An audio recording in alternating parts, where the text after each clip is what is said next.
Ignition sequence starts.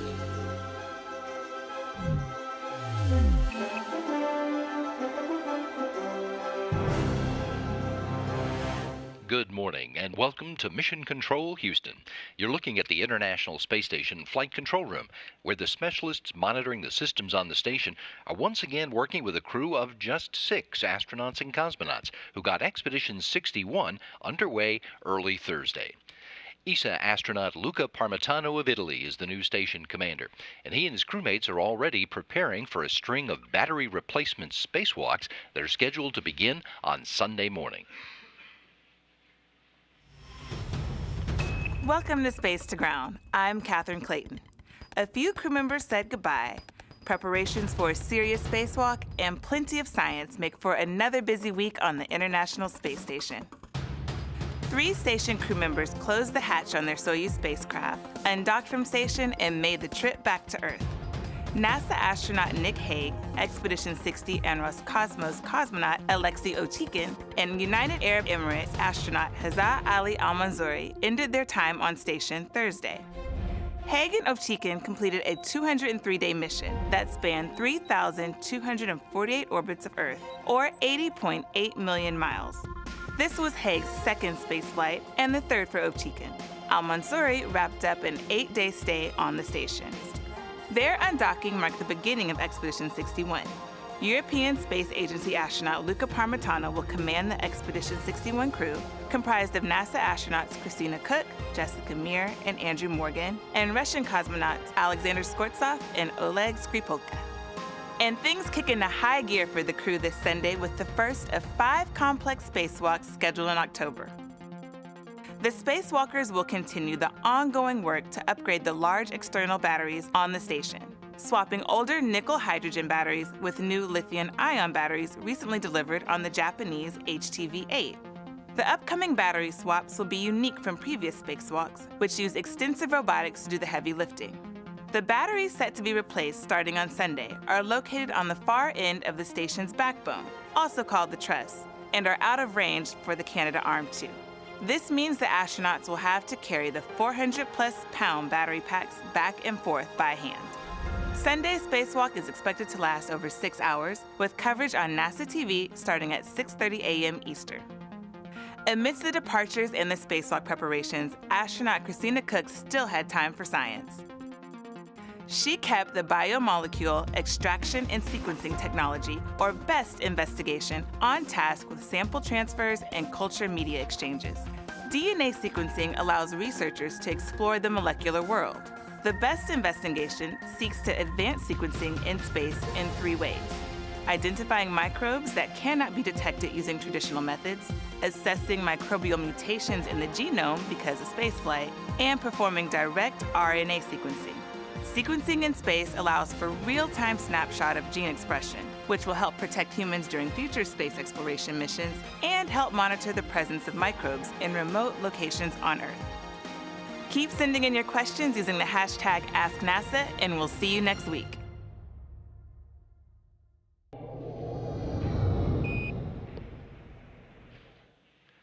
We'll have more details on the 5 battery replacement spacewalks in an EVA briefing this afternoon at 1 p.m. Central Time on NASA TV and online at nasa.gov.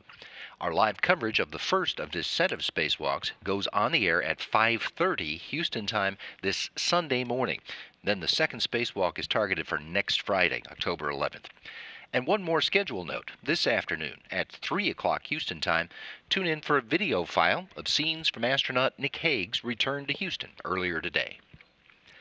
There is a long list of tasks that need to be completed to get a space station crew ready for a spacewalk. Well, the fact is, those preparations actually begin before the crew members even launch to space. In this demonstration video, astronaut Ricky Arnold shares some of the training astronauts get on the ground to be ready to walk in space.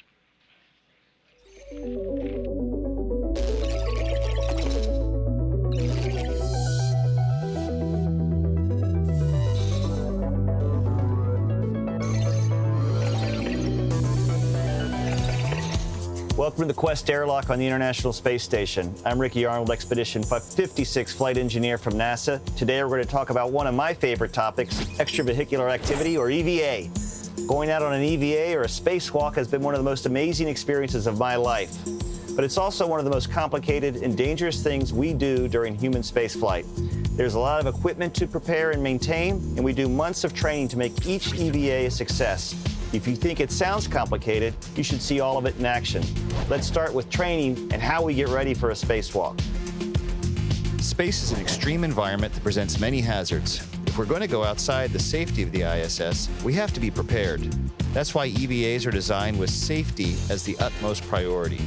We astronauts spend a lot of time in the classroom, just like you are now, learning about the hardware we'll be using and the specific parts of the space station we'll be working on. Then we get to go spend a lot of time training in NASA's giant pool, called the Neutral Buoyancy Lab, or NBL. Since it's impossible to simulate microgravity on Earth, the next best option is water, 6.2 million gallons of it. The NBL is 40 feet deep, 202 feet in length, and 102 feet in width. A lot of room to have a full-scale working model of the ISS, which we need for practicing our EVA maneuvers and assigned tasks. We get suited up and weighted so that we're neutrally buoyant in the water, so we don't sink to the bottom and we don't float to the surface. It's a great way to simulate the microgravity we'll be experiencing. We do several dress rehearsals of the EVA before we launch. This gives us the opportunity to prepare for any anomalies that may occur. We spend at least 5 hours practicing in the NBL for every 1 hour planned for the spacewalk, so we are very well prepared to execute the EVAs once we are in orbit. Once we are up in orbit, the EVA preparation continues. First, we must perform a pre-breathe protocol to displace the nitrogen in our tissues and help prevent a condition called decompression sickness. During pre-breathe, we breathe 100% pure oxygen and do some light exercise to help purge the nitrogen from our bodies. During pre-breathe, we will also don our extravehicular mobility unit, or EMU. This is a fancy name for a spacesuit. The spacesuit is basically its own spacecraft, shaped like a human. There is usually a red stripe on the leg of one astronaut, but not the other, so the ground can tell who is who. To ensure our safety at all times, we are always aware of our safety tethers and where we are in relation to our spacewalking buddy. Hey, buddy. There's a fellow crew member called the IV, the intervehicular crew, on the inside of the airlock, watching and communicating with us as the EVA progresses. We are also prepared for several contingencies should they occur. First, we are trained on the use of a jetpack that can be used to maneuver in the event of an emergency rescue. It's called a SAFER, or Simplified Aid for EVA Rescue. The view during an EVA is magnificent. It's beautiful out there. It's also extremely dangerous, but our months of preparation and all of those dedicated people working on the ground, working around the clock, ensure we are safe as possible when we work outside the ISS.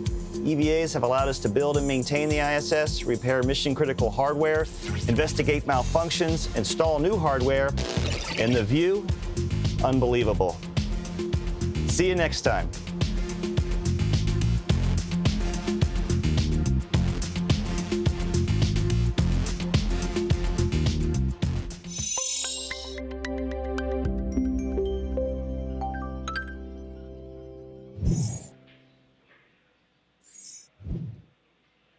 There was another bit of milestone news on orbit this week.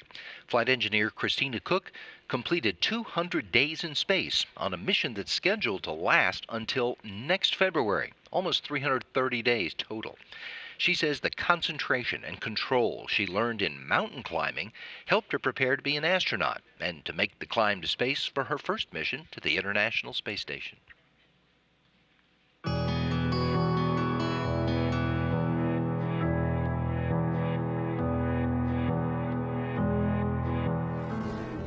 I first got involved in rock climbing actually in college. My college, North Carolina State University, offered rock climbing as a PE class. So it sounded really exciting, maybe a way to kind of get outside and have a little adventure.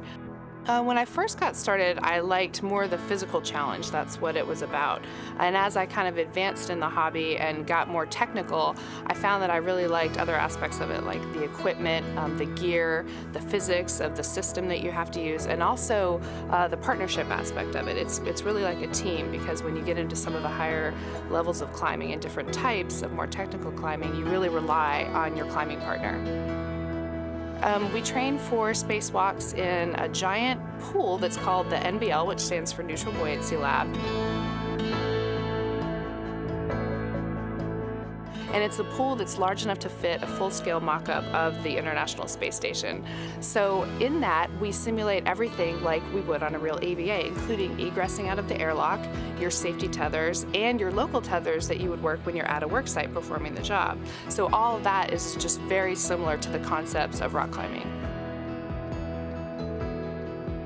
So during my astronaut interview, the most memorable question that I had from the interview committee came from Peggy Whitson, who, as you know, is a famous astronaut for having the longest time in space. She's done many, many spacewalks. She's a hero of mine.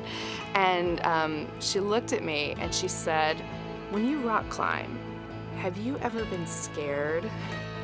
And I felt like she was seeing right to my soul when she asked that question. And I feel like the answer to that question was absolutely, I have been scared. And that's when I really kind of found the fact that turning that fear that you might be having into focus is so important. And I think that's what she was drawing on when she asked that question. So that was a pretty profound moment in my selection process. I'm Christina Cook, and I'm an astronaut.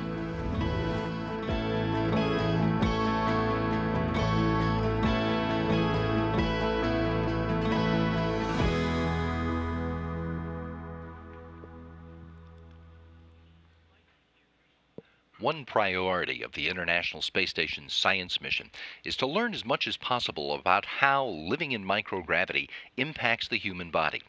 Well, shortly before she came home in June, flight engineer Anne McLean and her crewmates completed the data gathering on the airway monitoring experiment. It examines an astronaut's exhaled breath for signs of inflammation. That data is rolled into the design of future spaceships to make them safer for their human crew members. The International Space Station is a national orbiting laboratory. Every single day we are answering big questions about Earth and about space, about where we came from and about where we're going. One category of those experiments are human research, experiments on our human body, how we react in microgravity. One of the recent ones that I've been a part of is called airway monitoring, and this is looking at airway inflammation up in space. So when we're breathing the air, you know, the small particles in the air, they don't just fall to the ground like dust on the ground. So we tend to inhale more fine particles than we would on Earth. And so we're looking at our response, our body's response to that by measuring nitric oxide exhalations as an indicator for airway inflammation. And so understanding, you know, how clean does our air need to be? How does our body react to the air? When we talk about going back to the moon, you know, a lot of people are aware that the moon dust is a very, very fine particle. It's almost like a powdered sugar fine particle.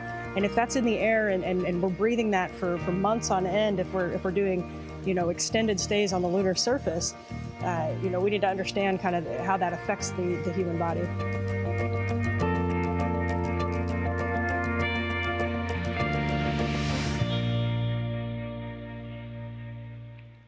Another one of the hazards confronting future crews who will explore beyond low Earth orbit is the radiation that those men and women will encounter on the long trip. NASA's Human Research Program has been looking into several ways to try to shield astronauts from galactic cosmic radiation.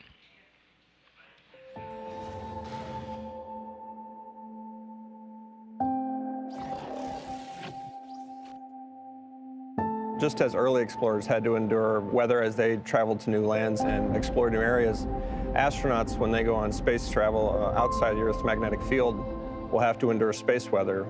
This space weather would include things like galactic cosmic rays, which are remnants from supernova, and also solar storms, which include things like solar particle events and coronal mass ejections. So as astronauts are traveling to Mars, they're going to be enduring the space weather, and it's harmful to the body in a couple different ways. There's an in-flight risk from things like solar storms, and those really present acute radiation sickness type issues that would have to be dealt with operationally in real time. And then there's also long-term late effects like cancer, cardiovascular disease and possible central nervous system effects. And those are more possibly late-term effects that would come into play after the mission. So just like the early explorers, NASA's mission is to bring all of the astronauts home safely. And to do that, we're investing and looking into these shield design strategies that include ways that mitigate exposure from all forms of space weather. So we look at habitat design and overall vehicle optimization to reduce the in-flight risk from solar storms. But then we're also looking at material design and other vehicle optimization strategies to reduce the risk from long-term exposure to galactic cosmic rays.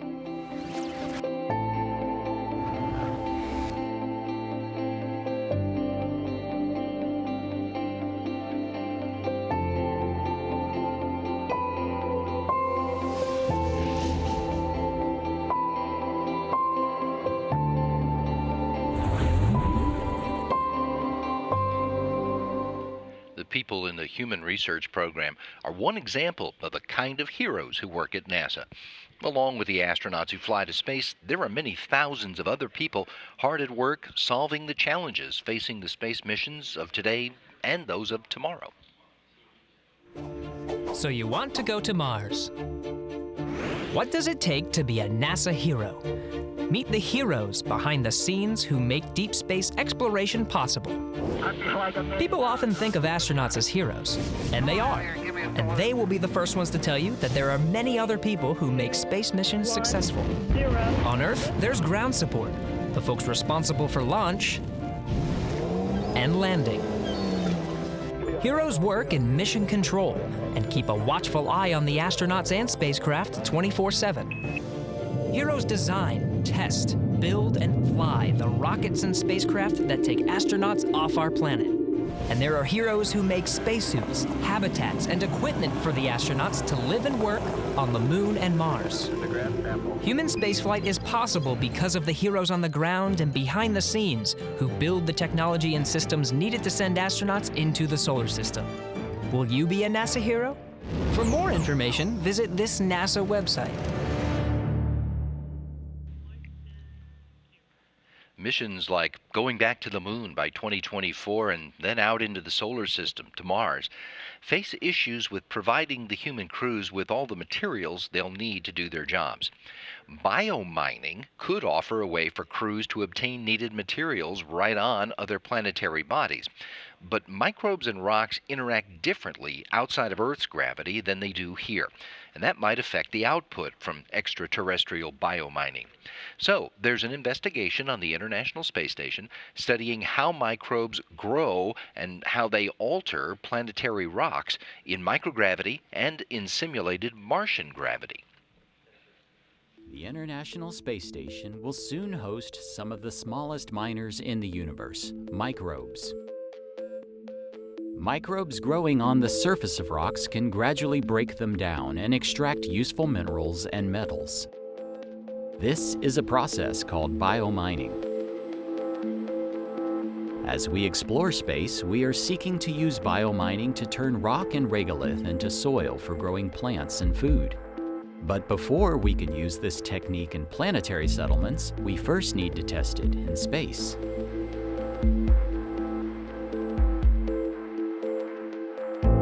On the space station, bioreactors will be placed inside a centrifuge where microbes will grow on rocks in microgravity and simulated Martian gravity.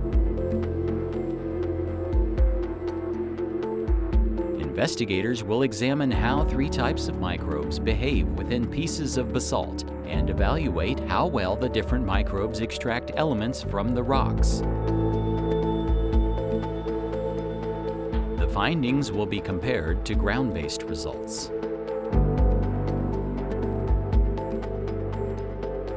We hope to gain insights into how microbes interact with rocks in microgravity and how we might use them in our exploration of deep space.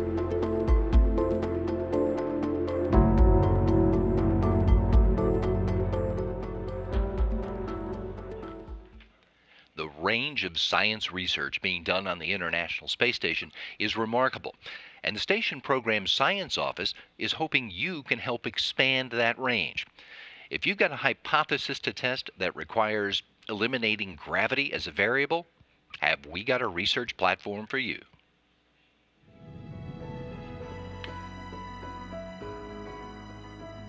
Hi, I'm NASA astronaut Megan MacArthur. Did you know there's a research laboratory in space?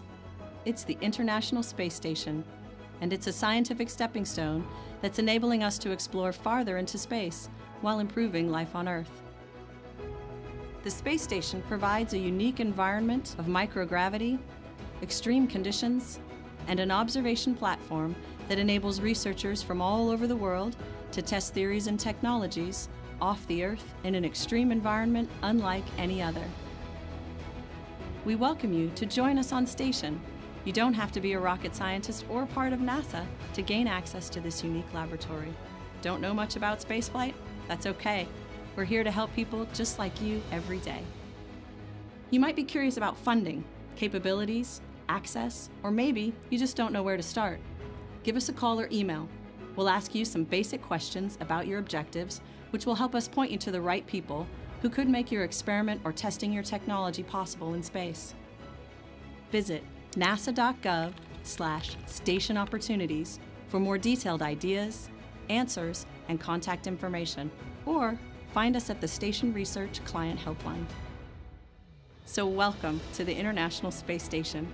You'll soon be part of a worldwide group of researchers making discoveries on this amazing orbiting vehicle, all for the benefit of our planet and future exploration beyond.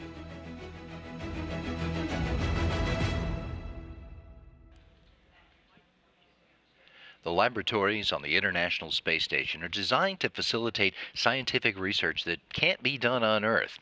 Well, the fact that the vehicle orbits 250 miles above the Earth also makes it a terrific location for experiments that need to make scientific observations of the Earth over an extended time period.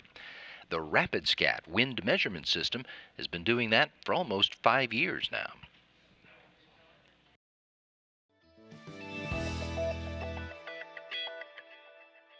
A new angle on global wind measurements, presented by Science at NASA. Summer can bring with it a whirlwind of activity. Hurricane season causes potential havoc on land with threats of forceful winds and torrential rainfall. A helpful set of eyes mounted on the International Space Station allows scientists to observe these massive storms from a special angle, 51.6 degrees to be exact. That is the inclination of the space station's orbit around Earth. NASA's ISS Rapid Scatterometer, or ISS RapidScat, was launched and fixed to the space station in September 2014, giving it a view of the planet below that differs from any other wind measuring instrument. Brian Stiles, ISS RapidScat Science Processing Lead at NASA's Jet Propulsion Laboratory, says, because of its inclination, RapidScat observes storms in higher latitudes much more frequently than polar orbiting scatterometers. The same location can be observed several times per day, and this lets us see how storms are developing in more detail. The data that RapidScat provides is being used by NOAA to support marine weather forecasts and warnings, providing better observations of storms as they intensify and weaken. Zorana Jelinek, RapidScat project scientist at NOAA, says, RapidScat observations greatly aid in our ability to study temporal changes of wind fields. When observations are available, we have the ability to study changes within 1 hour at high latitudes.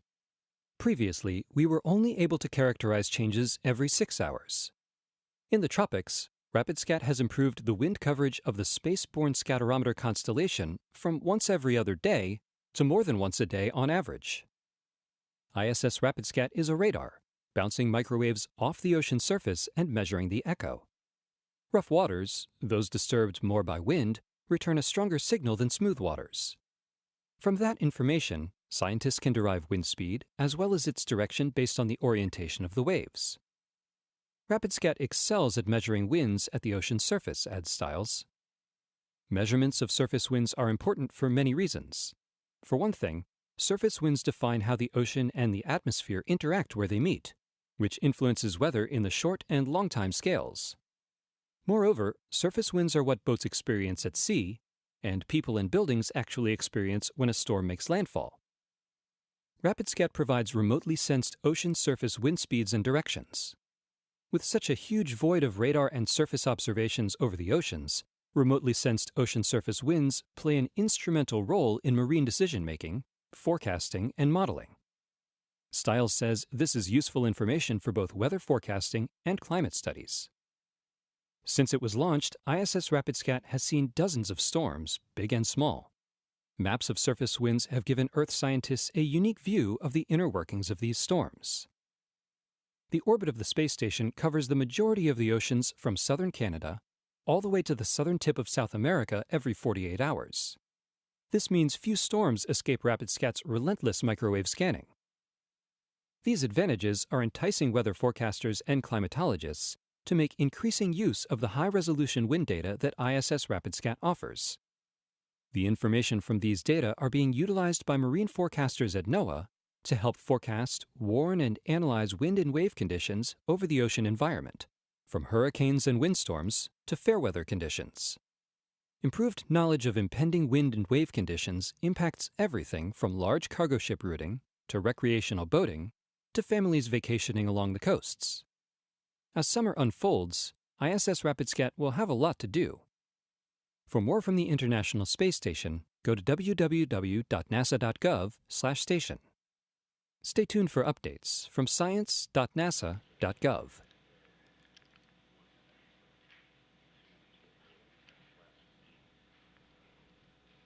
From 250 miles up, cameras and crew members on the International Space Station have a great view of Earth. But it works in reverse, too.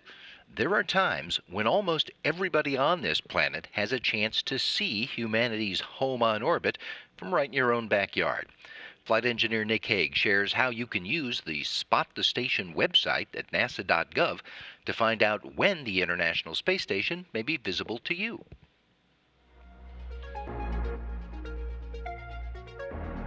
Did you know that we're traveling at 5 miles a second? We're going around the Earth so fast that we orbit it every 90 minutes. That means on the space station we see 16 sunrises and sunsets each day. Every one is magical to watch. But more important than the view, we depend on the sun's light to power our space station. And we use massive solar arrays to soak it up. Those arrays are so large that when the sun's light glints off them, it's possible to see us from the ground. That means you can look up in the sky at dawn or dusk and see our spaceship flying overhead. So take a few minutes to step outside, spot the station, wave hello to us, and remember what we represent. People from across the globe committed to working together to improve life for everyone on Earth.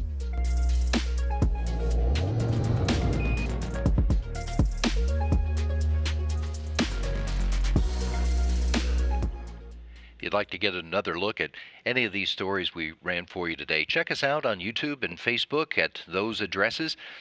And look around, because you're going to find a lot of other cool stuff about NASA and America's human spaceflight program. Since you're out on the internet anyway, check out Houston We Have a Podcast. We talk to folks about their work in all aspects of space exploration. New episodes post every Friday. Today, Gary Jordan does his history in a talk with the authors of a book about the development of NASA's plans for space exploration in the 21st century and how that activity helped shape the space agency of today.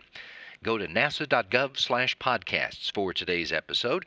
It's where you'll also find all of our previous episodes and the full library of all the NASA podcasts. And all of them are also available on Apple Podcasts, Google Podcasts, and SoundCloud.